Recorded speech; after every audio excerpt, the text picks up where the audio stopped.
La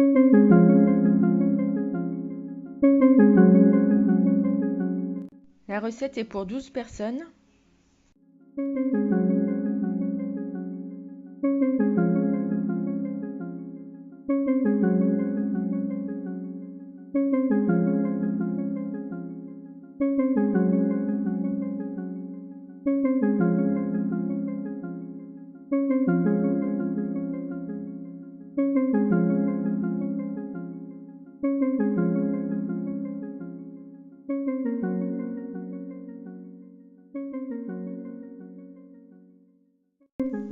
On commence par un travail de longue haleine. En fait, il faut s'amuser à enlever la crème qui se trouve au milieu des Oreos, de telle sorte à ne récupérer que le biscuit. Donc là, on prie pour que le paquet qu'on a acheté n'ait pas été secoué dans tous les sens dans les transports. On conserve la crème des Oreos car on va s'en servir plus tard dans la recette. On mixe le biscuit.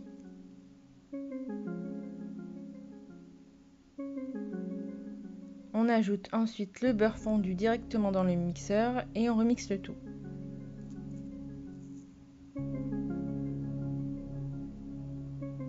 On va ensuite mettre le mélange Oreo beurre fondu dans le moule à charnière et on tapote avec une cuillère pour que le fond forme un biscuit bien compact.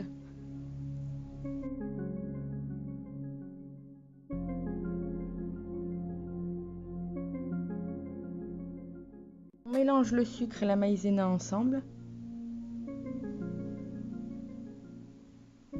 et on met le moule au four pour que le biscuit cuise.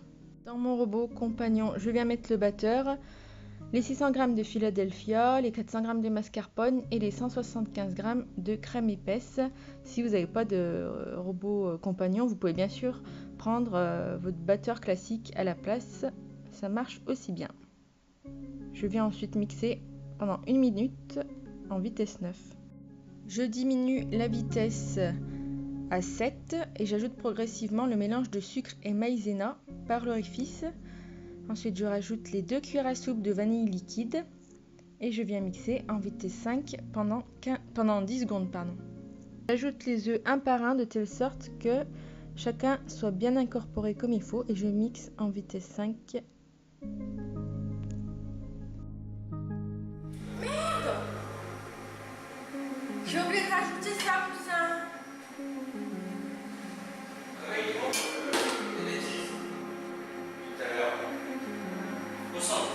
Le biscuit est cuit, on le sort du four et on le laisse complètement refroidir.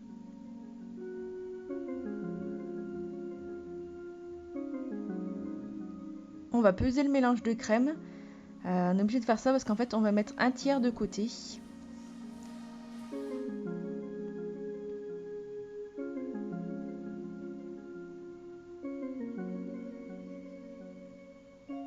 Donc dans le tiers de la préparation, je rajoute 100 g de Nutella.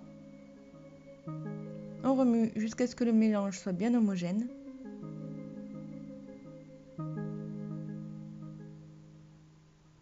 Dans mon robot, je mets les 2 tiers de la préparation qui reste et je rajoute la crème des Oreos. Alors vous n'êtes pas obligé de le faire, la recette ne le précisait pas, mais moi je l'ai rajouté parce que c'est pour éviter un petit peu le gaspillage et puis c'est tout aussi bon, ça rajoute un petit goût de vanille supplémentaire.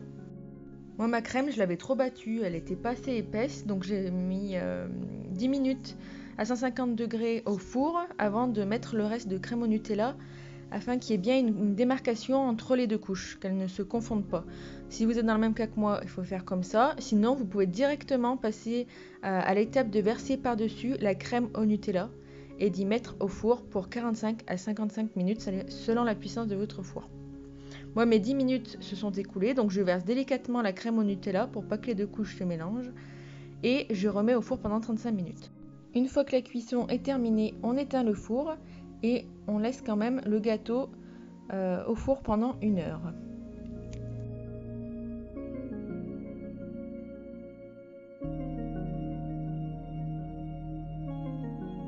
On passe au glaçage, je porte à ébullition 80 g de crème fraîche épaisse.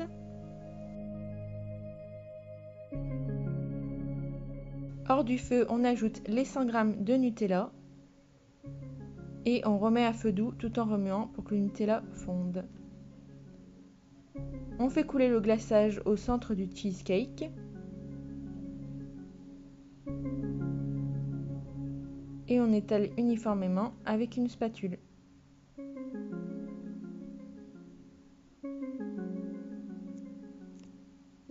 Le glaçage au frigo quelques heures.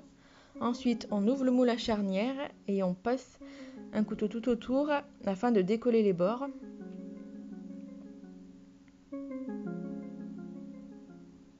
On enlève le moule délicatement et on laisse au frigo jusqu'au lendemain. Et oui, faut être patient dans cette recette.